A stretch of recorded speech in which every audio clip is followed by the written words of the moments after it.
Good morning बच्चों। संत कृपाल school की online classes में आपका स्वागत है। मैं आप लोगों को मोशन चैप्टर पढ़ा रहा था। मोशन चैप्टर में मैंने ऑलरेडी बहुत सारी चीज़ें डिस्कस कर लिया है, जिसमें मैंने आप लोगों को मोशन, व्हाट इज़ मोशन और रेफरेंस पॉइंट क्या है, रेफरेंस पॉइंट का इम्पोर्टेंस क्या है, इस तरीके से बहुत सारे कॉन्सेप्ट मैंने डिस्कस कर लिया था। लास्ट जो बहुत ही इम्पोर्टेंट कॉन्सेप्ट डिस्कस किया था मैंने, वो डिस्कस किया था क्वांटिटी, स्केलर क्वांटिटी और वेक्टर क्वांटिटी। स्केलर क्वांटिटी के अंदर मैंने आप लोगों को बताया था कि वैसा क्वांटिटी जो बिना कोई डायरेक्शन के हो, मतलब किसी भी क्वांटिटी के अंदर दो चीज़ होता है, एक मैग्नीट्यूड और दूसरा डायरेक्शन। तो सिर्फ मैग्नीट्यूड वाले जो क्वांटिटी होते हैं ना, वो कहलाते हैं स्केलर क्वांटिटी। और जो मैग्नीट्यूड के साथ साथ में जो डायरेक्शन दिया हुआ हो, मतलब डायरेक्शन की इम्पोर्टेंस हो, जैसे आप अगर मान लो किसी चीज़ की लोकेशन दिखाना चाहते हैं या फिर रनिंग डायरेक्शन दिखाना चाहते हैं, स्पीड वेलोसिटी दिखाना चाहते हैं, तो इन सारे केसेस में क्या है कि आप डायरेक्शन दिखा सकते हो, डायरेक्शन का इम्पोर्टेंस है। तो जिन केसेस में डायरेक्शन का इम्पोर्टेंस है वो कहलाता है वेक्टर क्वांटिटी, और जिसमें डायरेक्शन का इम्पोर्टेंस नहीं है वो कहलाता है स्केलर क्वांटिटी। मेरे प्यारे बच्चों, स्केलर और वेक्टर क्वांटिटी के बाद इसी क्रम में मैंने बताया था डिस्टेंस और डिस्प्लेसमेंट, जिसमें मैंने आप लोगों को बताया था कि आप कैसे पहचानोगे कि कौन सी स्केलर क्वांटिटी है और कौन सी वेक्टर क्वांटिटी है। डिस्टेंस जो है वो स्केलर क्वांटिटी है। क्यों स्केलर क्वांटिटी है? क्योंकि डिस्टेंस के अंदर वो डायरेक्शन हमेशा चेंज होते रहती हैं, इसलिए वो स्केलर क्वांटिटी है। और डिस्प्लेसमेंट जो है सिर्फ एक ही डायरेक्शन में होता है, क्योंकि वो शॉर्टेस्ट पाथ है तो सिर्फ एक ही डायरेक्शन में होता है, इसलिए इसको कहते हैं क्या, वेक्टर क्वांटिटी। इसमें डायरेक्शन चेंज नहीं होता।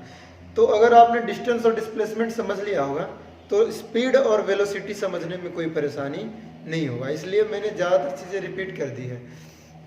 ठीक है, अब देखो स्पीड, तो जो चीज़ें आपने डिस्टेंस में पढ़ा है वो सब के सब प्रॉपर्टीज और सब के सब फॉर्मूलाज वो सब स्पीड में आ जाता है। स्पीड की डेफिनेशन क्या है, पहले मैं स्पीड का फॉर्मूला लिखा देता हूँ, तब आपका डेफिनेशन अपने आप समझ में आ जाएगा। Distance upon time. मेरे प्यारे बच्चों, आप समझ रहे हैं कि इसका रिलेशन कितना गहरा है डिस्टेंस से। मतलब स्पीड जो है वो डिस्टेंस से डिपेंड करता है। मतलब क्या है कि डिस्टेंस के अंदर जो भी प्रॉपर्टी है, जितनी भी प्रॉपर्टीज है जो डिस्टेंस के अंदर है, वो सब के सब फॉलो होगा स्पीड के द्वारा। डेफिनेशन क्या है, द रेट ऑफ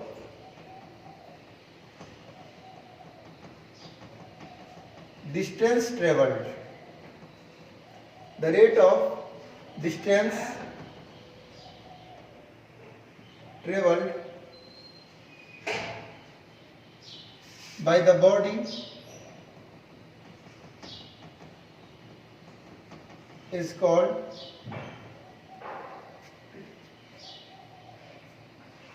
speed। सिर्फ डिस्टेंस का अंतर है। अच्छा, एक चीज और समझ लो आप, मैं बार बार बता रहा हूँ, क्लास 11th में हो, 12th में हो, 9th में हो, 10th में हो, आगे चल करके फिजिक्स लैंग्वेज, फिजिक्स सब्जेक्ट में आपको रेट वर्ड बहुत ज़्यादा आने वाला है। किसी भी डेरिवेशन को जब आप पढ़ोगे तो आपको रेट वर्ड से सामना होगा। तो मेरे प्यारे बच्चों, एक बात याद रखना कि उमेश सर ने हमें बताया था कि रेट का मतलब होता है अपॉन टाइम। रेट का मतलब क्या होता है, टाइम से डिवाइड कर देना।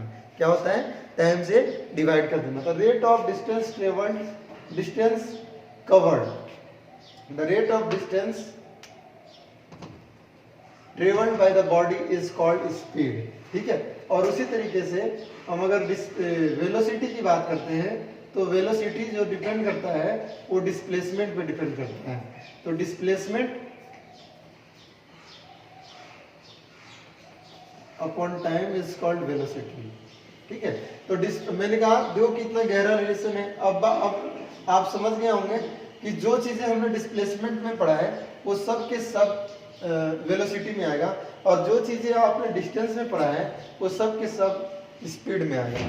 तो मेरे प्यारे बच्चों, displacement, the rate of displacement covered by the body is called, definition low, the rate of displacement covered by the body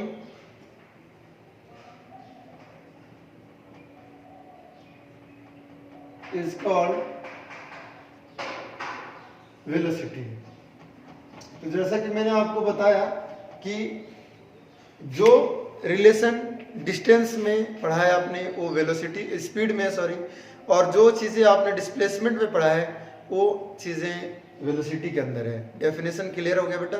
displacement upon time यानी rate of displacement covered by the body is called velocity and the distance upon time the rate of distance covered by the body is called speed. तो इस तरीके से। अच्छा एक बात बताओ आपको, जैसा कि मैंने पहले बताया था कि डिस्टेंस कभी भी जीरो नहीं हो सकता। जिस तरीके से डिस्टेंस कभी भी जीरो नहीं हो सकता, क्यों नहीं जीरो हो सकता है? कभी आपने सोचा क्यों नहीं जीरो? क्योंकि डिस्टेंस की डेफिनेशन है the total path covered by the body. Total path मतलब अगर आपने पोजीशन चेंज किया तो मतलब 100% है कुछ ना कुछ डिस्टेंस होगा, और अगर आपने पोजीशन नहीं चेंज किया इसका मतलब मोशन ही नहीं हुआ, डिस्टेंस ही नहीं होगा। मतलब कहने का मतलब आपने पोजीशन ही नहीं चेंज किया तो डिस्टेंस का कोई कॉन्सेप्ट ही नहीं है। क्लियर? तो हमने बताया था आपको डिस्टेंस कभी भी जीरो नहीं हो सकता। इसका मतलब ये तो क्लियर हो गया कि जब डिस्टेंस ही जीरो नहीं हो सकता है तो स्पीड कभी जीरो हो सकता है क्या? कभी नहीं। तो क्या है? Speed can not be zero. अगला पॉइंट क्या है? Speed can not be zero. Why? Because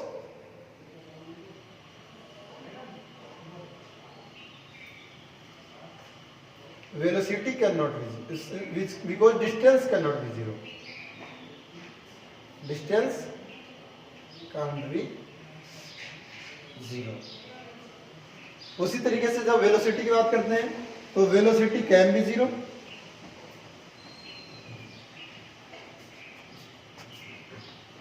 why? Because displacement can be zero.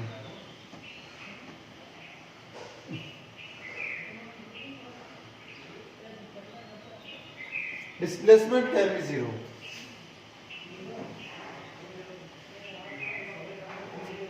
उसके बाद अगला पॉइंट है डायरेक्शन। अब आपको याद होगा कि जब हम डिस्टेंस पढ़ रहे थे तो डायरेक्शन किस में जीरो हो रहा था? डायरेक्शन की इंपॉर्टेंस किस में थी? डिस्टेंस में थी या डिस्प्लेसमेंट में थी? मतलब डायरेक्शन जो है वो डिस्टेंस में इंपॉर्टेंट था या डिस्प्लेसमेंट में था? आप 100% कहेंगे सर डायरेक्शन डिस्प्लेसमेंट में था, क्योंकि डिस्प्लेसमेंट में डायरेक्शन कभी चेंज नहीं होता है। उसी तरीके से यहाँ पर डिस्प्लेसमेंट, चूंकि डिस्प्लेसमेंट एक फिक्स डायरेक्शन में होता है इसलिए velocity is always in the fix direction. Velocity is always in the fixed direction.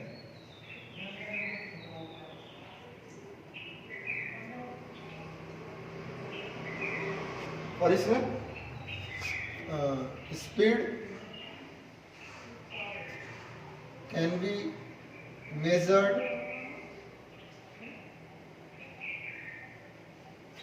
For different direction.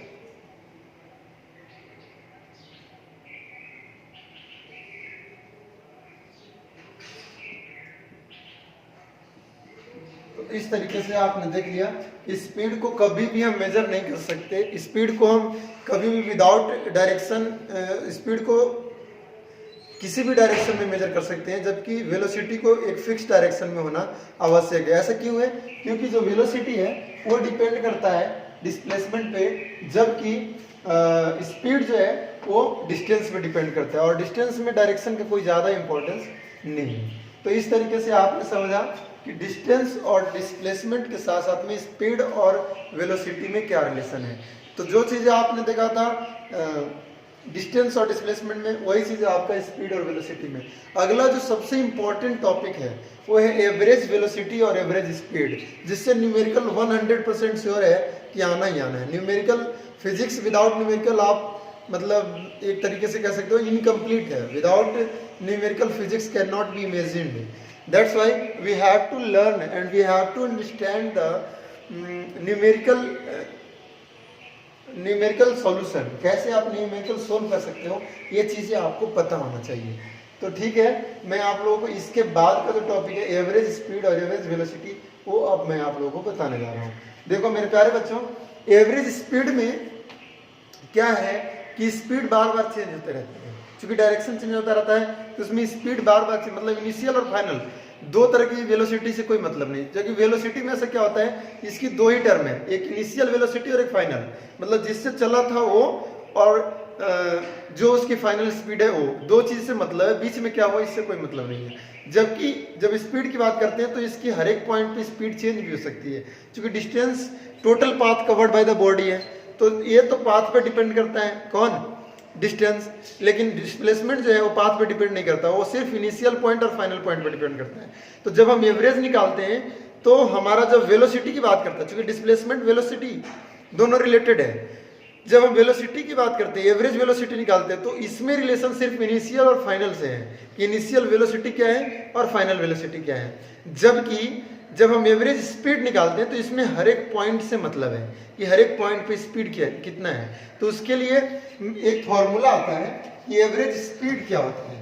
तो एवरेज स्पीड जो है उसका फॉर्मूला होता है total distance upon total time. क्या होता है? Total distance upon total time. मेरे प्यारे बच्चों, एवरेज स्पीड का फॉर्मूला क्या होता है? Total distance upon total time. मतलब इसकी टोटल डिस्टेंस पूरी पाथ से मतलब है, इनिशियल और फाइनल पॉइंट से मतलब नहीं है, मैं बार बार कह रहा हूं। जबकि एवरेज वेलोसिटी जब निकालते हैं, एवरेज जब वेलोसिटी निकालते हैं तो इसमें सिर्फ और सिर्फ दो ही कॉन्सेप्ट है, एक इनिशियल और दूसरा फाइनल। तो जब एवरेज वेलोसिटी निकालते हैं तो इसका सिंपल सा फॉर्मूला है इनिशियल वेलोसिटी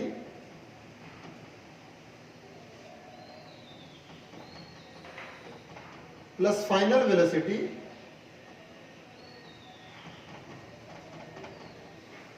अपॉन टाइम। हाँ, तो मेरे प्यारे बच्चों, इसका दोनों का एवरेज निकाल लेंगे आप। अगर आप एवरेज स्पीड निकाल रहे हैं तो इसमें स्पीड से कोई रिलेशन नहीं है, सिर्फ स्पीड और टाइम दिया हुआ है। सपोज स्पीड और टाइम दिया हुआ है, तो आपको अगर एवरेज स्पीड निकालना है तो टोटल स्पीड अपन टोटल टाइम मत कर देना, गलत हो जाएगा। सबसे ज्यादा बच्चे यही करते हैं, स्पीड दिया हुआ रहेगा और टाइम दिया हुआ रहेगा तो टोटल स्पीड अपन टोटल टाइम कर देंगे। ऐसा नहीं है, आप ऐसा नहीं कर सकते, आप समझ लो इस बात को। स्पीड और टाइम की मदद से डिस्टेंस निकालेंगे, फिर टोटल डिस्टेंस अपन टोटल टाइम हमारा होगा। समझ में आता है कि नहीं है? और मान लो कि डिस्टेंस और स्पीड दिया हुआ है तो बच्चे क्या करते हैं? Total distance upon total speed. इस तरह की गलती नहीं करनी है, मैं बार बार कह रहा हूं, मेरे कहने के बावजूद भी आप लोग करोगे, मुझे पता है। मैं जिन चीजों पे फोकस कर रहा हूं उस पर ध्यान देना। एवरेज स्पीड जो है वो total distance upon total time है, मतलब डिस्टेंस और टाइम किसी भी कंडीशन में हमें निकालना पड़ता है। जबकि एवरेज वेलोसिटी में ऐसा नहीं है। एवरेज वेलोसिटी में इनिशियल वेलोसिटी और फाइनल वेलोसिटी दोनों का सम कर लो, और जब एवरेज निकालते हैं तो सम अपॉन 2 होता है। आपको पता, दो संख्याओं का एवरेज निकालते हैं तो दोनों संख्याओं का सम अपॉन 2 होता है। तो initial velocity plus final velocity upon 2 होता है इसका फॉर्मूला। ओके, अच्छा एक बात बताओ, ऐसा कौन सा केस है जिसमें स्पीड और वेलोसिटी दोनों बराबर होंगे? स्पीड और वेलोसिटी बराबर, तो आपके माइंड में तुरंत हंट होना चाहिए कि हाँ भाई स्पीड और वेलोसिटी बराबर होगा तब जब डिस्टेंस और डिस्प्लेसमेंट बराबर होगा। तो डिस्टेंस और डिस्प्लेसमेंट बराबर कब होता है? आपको नोट डाल के लिखवाया था मैंने कि डिस्टेंस और डिस्प्लेसमेंट तब बराबर होता है जब पाथ जो है वो स्ट्रेट लाइन होता है। स्ट्रेट पाथ पे जब चलती है कोई भी गाड़ी, कोई भी व्हीकल जब स्ट्रेट पाथ पे चलता है तो उस समय डिस्टेंस और डिस्प्लेसमेंट दोनों बराबर है। तो स्पीड और वेलोसिटी भी उसी तरीके से बराबर होगा। कब बराबर होगा? जब डिस्टेंस और डिस्प्लेसमेंट दोनों बराबर होगा। तो लिखो बेटा, स्पीड, नोट डाल के लिखो,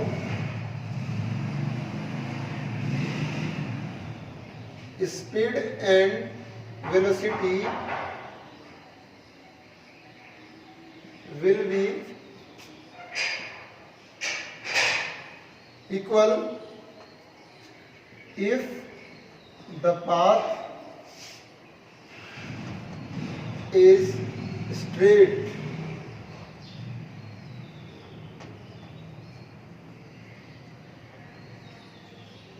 मतलब अगर रास्ता सीधा हो, बिल्कुल स्ट्रेट पाथ हो, तो स्पीड और वेलोसिटी दोनों बराबर है। अब ये दोनों टॉपिक से न्यूमेरिकल है, वो न्यूमेरिकल मैं आप लोगों को करवाता हूँ, पर उससे पहले मैं आप लोगों को क्लियर कर देना चाहता हूँ कि जो चीज़ें आज मैंने जो पढ़ाया है वो आपको समझ में आया है नहीं आया। मैंने आपको स्पीड और वेलोसिटी पढ़ाया है। स्पीड किसे कहते हैं, वेलोसिटी किसे कहते हैं, स्पीड किस पे डिपेंड करता है। अच्छा एक चीज और बताओ, क्वांटिटी कौन सी है, स्पीड कौन सी क्वांटिटी है और वेलोसिटी कौन सी क्वांटिटी है, तो बताना, आप बताओ कौन सी क्वांटिटी हो सकता है। स्पीड डिस्टेंस पे डिपेंड कर रहा है और डिस्टेंस कौन सी क्वांटिटी है, स्केलर। तो स्पीड जो होगा वो कौन सी क्वांटिटी होगा, स्पीड इज स्केलर क्वांटिटी 100%। क्यों, क्योंकि डिस्टेंस पे डिपेंडेंट है, स्केलर क्वांटिटी। जबकि इधर देखो velocity, velocity is the vector quantity. क्यों भाई, क्योंकि ये डिस्प्लेसमेंट पे डिपेंडेंट है।